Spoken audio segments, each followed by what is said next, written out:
আসসালামু আলাইকুম ৰহমতুল্লাহি বাৰাকাতুহু। প্ৰিয় ছাত্ৰ ছাত্ৰী, আজি কেইবাদিনৰ পিছত আকৌ দশমমান শ্ৰেণীৰ ঐচ্ছিক আৰবিক ছাবজেক্টৰ ক্লাছলৈ তোমালোক সকলোকে আদৰণি জনাইছোঁ। যিহেতু আমি তোমালোকে জানা অলৰেডি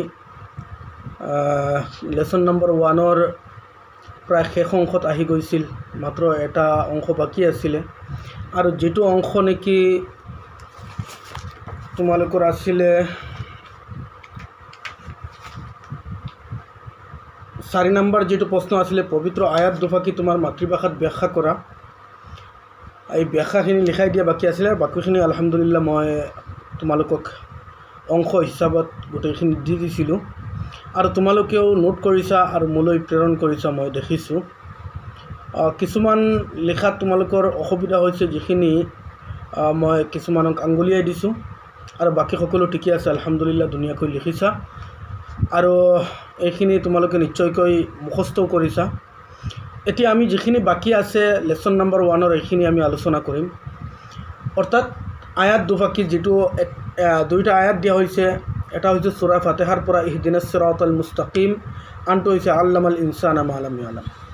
তাৰ মই নোট লিখি ইয়াত ৰাখিছোঁ আৰু ইয়াত লিখাত তোমালোকৰ বৰ্ডত লিখাই দিয়াতকৈ তোমালোকে লিখি ল'লে ভালে হ'ব।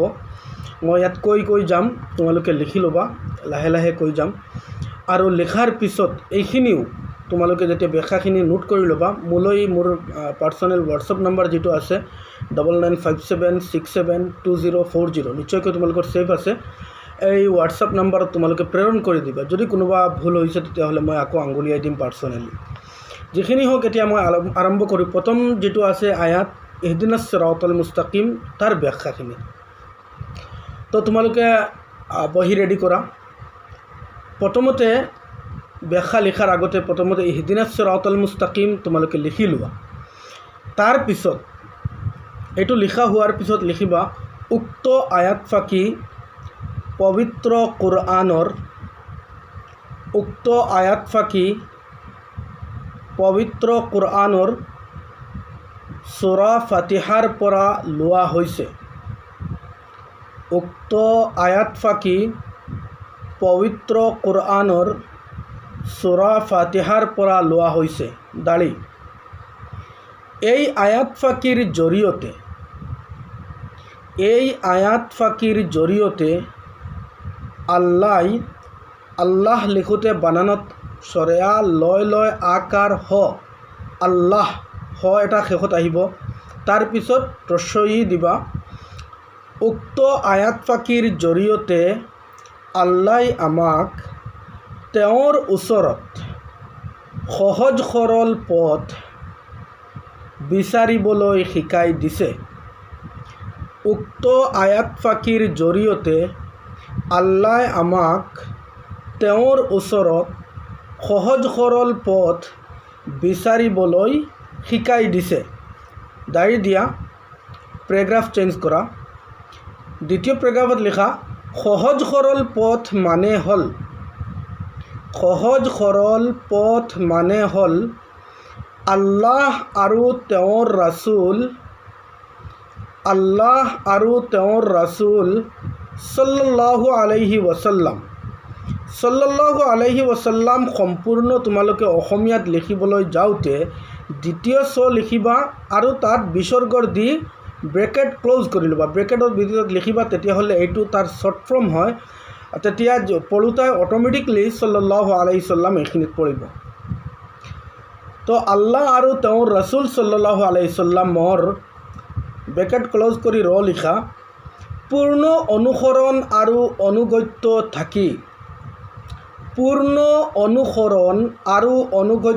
থাকি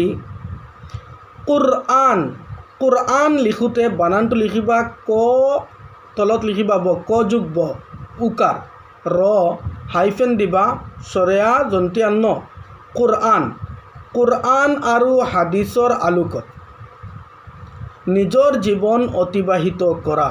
দাঢ়ি মই আকৌ পঢ়ি দিছোঁ। দ্বিতীয় পেৰাগ্ৰাফ সহজ সৰল পথ মানে হ'ল আল্লাহ আৰু তেওঁৰ ৰাছুল সাল্লাল্লাহু আলাইহি ওয়াসাল্লামৰ পূৰ্ণ অনুসৰণ আৰু অনুগত্য থাকি কুৰআন আৰু হাদিছৰ আলোকত নিজৰ জীৱন অতিবাহিত কৰা। দাঁড়ি যিজনে আছ-সিৰাতাল মুস্তাকিম আরবিত লিখিবা, যিজনে লিখা আছ-সিরাতাল মুস্তাকিম, আলিফ লাম সাদ রা আলিফ তা, আছ-সিরাত আলিফ লাম মিম সিন তা কাফ ইয়া মিম, আল মুস্তাকিম আছ-সিরাতাল মুস্তাকিমৰ তাৰপিছত ৰ লিখা, আছ-সিৰাতাল মুস্তাকিমৰ ওপৰত নিজৰ জীৱন চলাই নিব পাৰিব। যিজনে আছ-সিৰাতাল মুস্তাকিমৰ ওপৰত নিজৰ জীৱন চলাই নিব পাৰিব তেওঁক আল্লাহে মৃত্যুৰ পিছত জান্নাত দান কৰিব। দাঁড়ি গতিকে আমি যেতিয়াই দোৱা কৰোঁ বা প্ৰাৰ্থনা কৰোঁ উক্ত আয়াত ফাকিৰ দ্বাৰা দোৱা বা প্ৰাৰ্থনা কৰিব লাগে। গতিকে আমি যেতিয়াই দোৱা কৰোঁ বা প্ৰাৰ্থনা কৰোঁ উক্ত আয়াত ফাকিৰ দ্বাৰা দোৱা বা প্ৰাৰ্থনা কৰিব লাগে।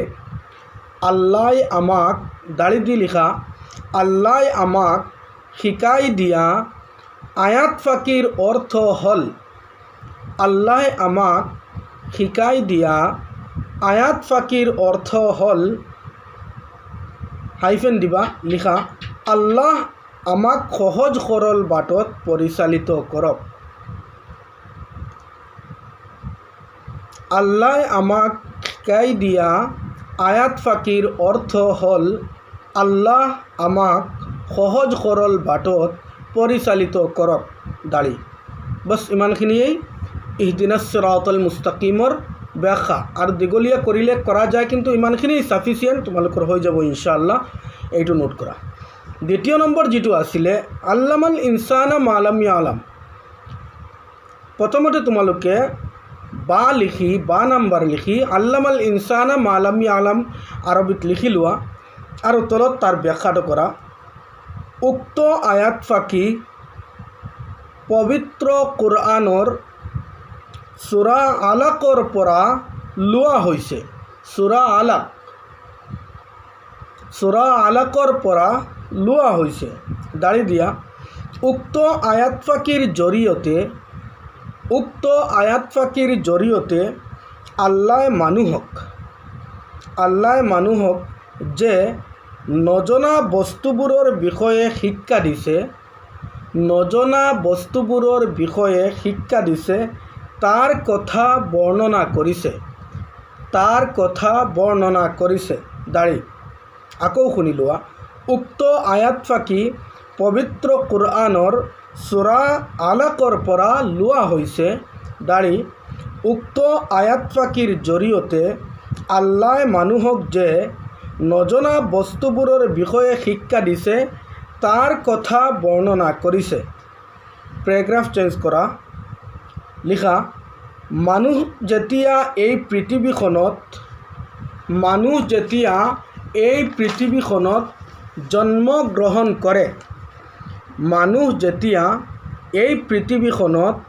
জন্মগ্ৰহণ কৰে তেতিয়া মানুহে আগৰ পৰা একো শিকি নাহে। একোৱেই শিকি নাহে। দাঁড়ি আল্লাহ মানুহক স্মৃতি শক্তি আৰু জ্ঞান বুদ্ধি দান কৰে। আল্লাহ মানুহক স্মৃতি শক্তি আৰু জ্ঞান বুদ্ধি দান কৰে। দাঁড়ি মানুহৰ বয়স বৃদ্ধি হোৱাৰ লগে লগে স্মৃতি শক্তি আৰু জ্ঞান বুদ্ধিও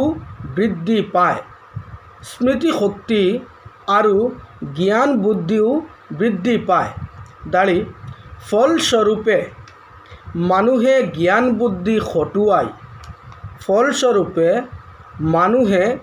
জ্ঞান বুদ্ধি খটুৱাই নজনা বহুত বস্তুৰ বিষয়ে নজনা বহুত বস্তুৰ বিষয়ে জানিবলৈ সক্ষম হয় দাঢ়ি। ইয়াৰ উপৰিও মহান আল্লাই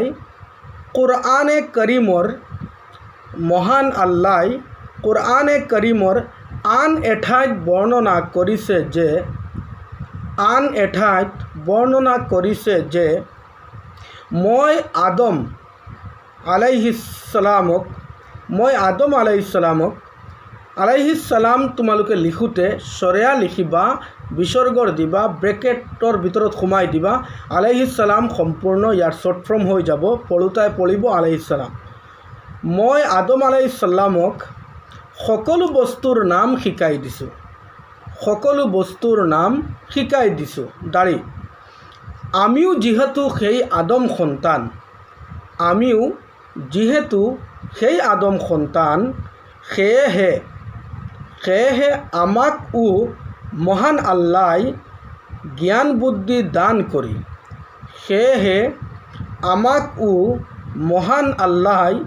জ্ঞান বুদ্ধি দান কৰি নজনা বস্তুৰ বিষয়ে জানিব পৰা ক্ষমতা দিছে। নজনা বস্তুবোৰৰ বিষয়ে জানিব পৰা ক্ষমতা দিছে। হ'ল দাঢ়ি দিয়া দুইটা ব্যাখ্যা হৈ গ'ল আলহামদুলিল্লাহ। তোমালোকৰ প্ৰথমে ইহদিনাছ সিৰাতাল মুস্তাকিম আৰু 2 নম্বৰটো ব্যাখ্যা আল্লামাল ইনসানা মা লাম ইয়ালাম। দুয়োটা ব্যাখ্যা তোমালোকে নিশ্চয়কৈ নোট কৰিছা। আৰু এইখিনি নোট কৰাৰ পিছত মই যেনেকুৱা কৈছোঁ পাৰ্চনেল নম্বৰত তোমালোকে ফটো শ্বুট কৰি মোলৈ প্ৰেৰণ কৰিবা। আৰু দ্বিতীয় কথা হ'ল 1 নম্বৰ চেপ্টাৰ যিহেতু শেষ হ'ল, আমি নেক্সট ভিডিঅ'ৰ পৰা 2 নম্বৰ চেপ্টাৰ আলোচনা কৰিবলৈ চেষ্টা কৰিম ইনশাআল্লাহ। গতিকে তোমালোকে এইটো এটা সুবৰ্ণ সুযোগ, যিহেতু স্কুল বন্ধ আছে, যদিও তোমালোকে স্কুলত যাব পৰা নাই, বিভিন্ন ছাবজেক্টৰ জ্ঞান ল'ব পৰা নাই, আমাৰ ছাৰ বাইদেউসকলে যেনেকুৱা তোমালোকক পৰাপক্ষত সম্ভৱ হৈছে নিশ্চয়কৈ যোগান ধৰিছে, সেই অনুপাতে ঘৰত বহি এতিয়া আজৰি সময়ত বোলে স্কুল বন্ধ আৰু খেলি ধেমালি আমি সময় নষ্ট কৰোঁ, তেনেকুৱা নষ্ট নকৰাকৈ নিজৰ মূল্যৱান সময়খিনি কামত লগোৱা। যিহেতু যেতিয়া লকডাউন শেষ হ'ব আৰু আমাৰ ছামাৰ ভেকেশ্যনো এতিয়া ঘোষণা হৈ গ'ল, ছামাৰ ভেকেশ্যনো যেতিয়া শেষ হৈ যাব কণ্টিনিউ তোমালোকৰ ক্লাছ হ'ব। আৰু এতিয়া খুব কম দিনৰ ভিতৰতে স্কুল খোলাৰ লগে লগে তোমালোকৰ ক্লাছ যেতিয়া আৰম্ভ হ'ব, ইমানখিনি বস্তু তোমালোকে আয়ত্ত কৰিবলৈ কষ্টকৰ হৈ পৰিব। গতিকে আগতীয়াকৈ এই আজৰি সময়ত, এই বন্ধৰ সময়খিনি তোমালোকে উচিত সময়ৰ মূল্য দি নিজৰ জ্ঞানটো যিখিনি সংগ্ৰহ কৰি ৰাখা, যাতে অনাগত সময়ত যিটো তোমালোকৰ সন্মুখত ফাইনেল এক্সাম আছে, HSLC এক্সাম, যিটো বৰ ডাঙৰ এক্সাম হয়, তোমালোকৰ অকল যে প্ৰথম শ্ৰেণীৰ পৰা দ্বিতীয় শ্ৰেণী, তৃতীয় শ্ৰেণী এনেকুৱা আজি ক্লাছ 10লৈ তোমালোকে আহি পাইছা, এই 10 বছৰৰ যিখিনি মেহনত আৰু এই গোটেইখিনি মেহনতৰ নিৰ্ণয় কৰিব এই বছৰৰ যিটো পৰীক্ষা আছে। তোমালোকে জেনাৰেলি প্ৰথম শ্ৰেণীটো পৰীক্ষা দিছা, দ্বিতীয় শ্ৰেণীত পৰীক্ষা দিছা, এনেকুৱা 9টা ক্লাছত তোমালোকে পৰীক্ষা দি আহিছা, কিন্তু তাৰ ইমান মূল্য নাছিল। তোমালোকে ক্লাছ পাছ কৰি আহিছিলা, কিন্তু এতিয়া যিটো পৰীক্ষা তোমালোকৰ সন্মুখত আহি আছে, অৰ্থাৎ HSLC পৰীক্ষা, যিটো হাইস্কুল শিক্ষান্ত পৰীক্ষা অনুষ্ঠিত হ'ব, সেই পৰীক্ষা তোমালোকৰ পঢ়াৰ জীৱনৰ এটা টাৰ্ণিং পইণ্ট হ'ব। গতিকে এই 10 বছৰত তোমালোকে কি শিকিলা, কি শিকা নাই, গোটেইখিনি নিৰ্ণয় হ'ব এই পৰীক্ষাটোত। গতিকে প্ৰিয় ছাত্ৰ ছাত্ৰী, তোমালোকৰ এই মূল্যৱান সময়খিনি যাতে অযথা নষ্ট নকৰাকৈ এইখিনি কামত লগোৱা, সেইবাবে আমিও ক্ষুদ্ৰ হিচাপে এইটো প্ৰয়াস চলাইছোঁ আৰু নিশ্চয়কৈ তোমালোকে ইয়াৰ পৰা বেনিফিট হৈছে। আৰু যদি তোমালোকে অলপমানো উপকৃত হ'ব পৰা, তেতিয়াহ'লে আমি ভাবিম আমাৰ এই কষ্ট কৰা সাফল্যমণ্ডিত হৈছে। গতিকে ইমানখিনি আজি ক্লাছ কৰিয়েই আজিৰ ক্লাছটো ইয়াতে সমাপ্ত কৰিছোঁ আৰু আমি নেক্সট ক্লাছত 2 নম্বৰ চেপ্টাৰত আলোচনা কৰিম। ধন্যবাদ।